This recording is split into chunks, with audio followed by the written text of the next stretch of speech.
రామచంద్రుని యొక్క ఘనత చాలా విశిష్టమైనది. మూర్తి భవించినటువంటి ఒక మంచు కొండ లాంటి వాడు రామచంద్రుడు. రామచంద్రుని యొక్క హృదయము కాఠిన్యము ఉండి వెన్న వంటి మెత్తదనము సమపాలుగా రంగరించినటువంటి క్షత్రియ స్వరూపుడు శ్రీరామచంద్ర ప్రభు. ఇతని యొక్క ప్రతి అంకంలో, ఇతని యొక్క ప్రతి అడుగులో, ఇతని యొక్క ప్రతి కను రెప్ప సవ్వడిలో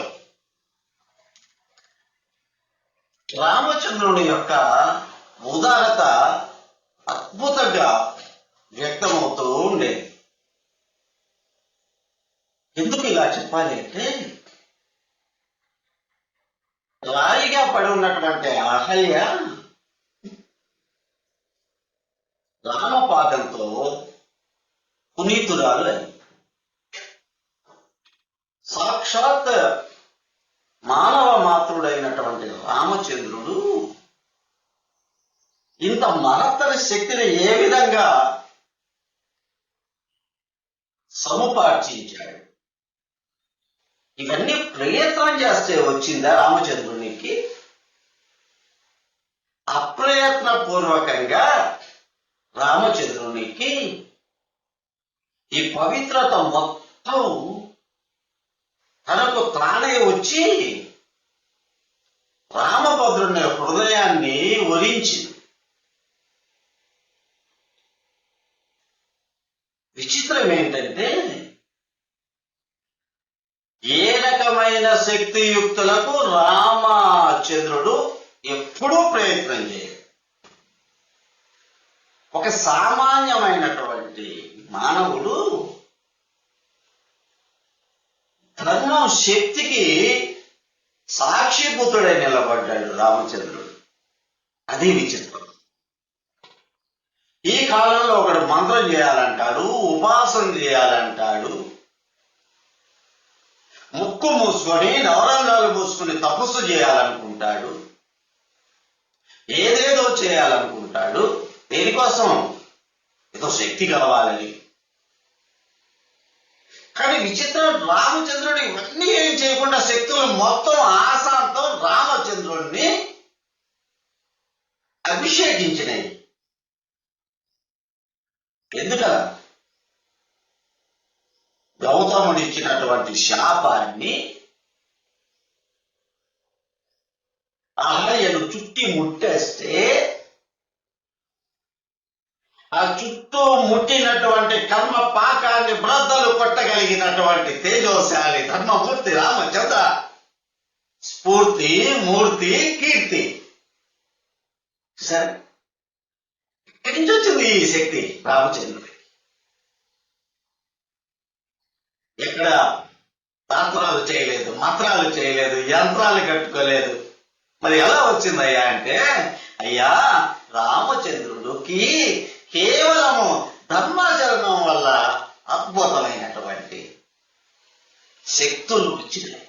శక్తి వచ్చింది రాముడికి తెలీదు. ఆ శక్తి ఎప్పుడొచ్చి ఉపయోగపడి తనలో ఆత్మలో లీనమయ్యే సంగతి రామచంద్రుడికి తెలియదు. అసలు ఏది పట్టించుకునేవాడు కాదు రామచంద్రుడు. అంత ఘనకీర్తిని సొంతం చేసుకున్నాడు అంటే, అంత కీర్తి అతనికి దాస్యం చేసింది అంటే కేవలం ధర్మాచరణ. ప్రతి కోణంలో ఆనాడు ఏ మగాడు, ఏ మహర్షి, ఏ యోగి పుంగవుడు ఎవ్వడు కూడా రాయి రూపంలో ఉన్న అహల్యకు అతివ రూపం ఇవ్వగలిగినటువంటి శక్తి లేదు.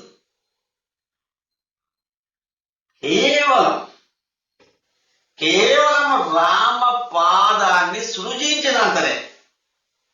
నిజంగా అహల్య రాయి కాలేదు, రాయిలాగా చూడబడ్డది, రాయిలాగా అవతలికి విసిరివేయబడ్డది. ఈనాడైతే కృంగి కృషించినటువంటి అహల్య ఒక రాయిలాగా రాళ్ళ గుట్టలో పనుకొని ఉన్నప్పుడు, సురతప్పి పనుకున్నప్పుడు, అటుగా వెళ్తున్నటువంటి రామయ్య పాదము ఆ తల్లి యొక్క శరీరాన్ని తాకింది. ఎప్పుడైతే రామచంద్రుడు ఒక ధర్మమూర్తి యొక్క పాద స్పర్శ అహల్య శిరాన్ని తాకిందో, అహల్యలో ఉండేటువంటి కర్మ దోషాలు మొత్తం పటాపంచలైపోయినాయి. తెలిసి చేసినా తెలియక చేసినా తప్పు తప్పే కదా. తెలిసి పట్టుకున్నా తెలియక పట్టుకున్నా నిప్పు చుర్రని కాలుస్తుంది కదా. కానీ రామో విగ్రహవాన్ ధర్మ,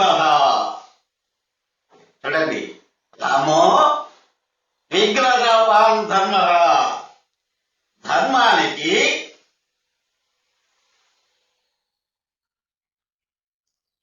కుంభవ సరస్వతి రామచంద్రుడు, మూర్తి భవించినటువంటి మహత్తర శక్తియుతుడు రామచంద్రుడు.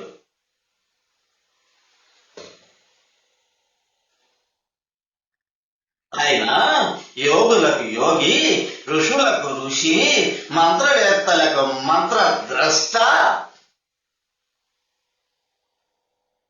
ఎక్కడి నుంచి వచ్చిందయా రాముడికి ఇంత గొప్ప కీర్తి?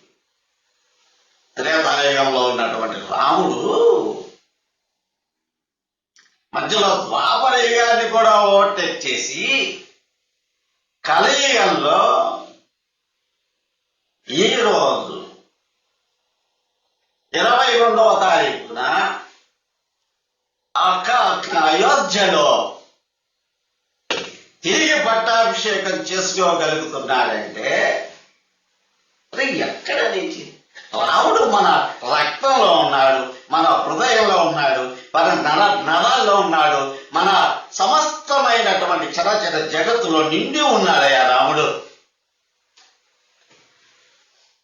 రాముడు కలకాలం నిలబడటానికి, రాముడు కలకలలాడుతూ కనిపించటానికి, రాముడు మన క్లేశాల్ని పోగొట్టడానికి, రాముడు ప్రతి జీవితాన్ని కళ్యాణమయం చేయటానికి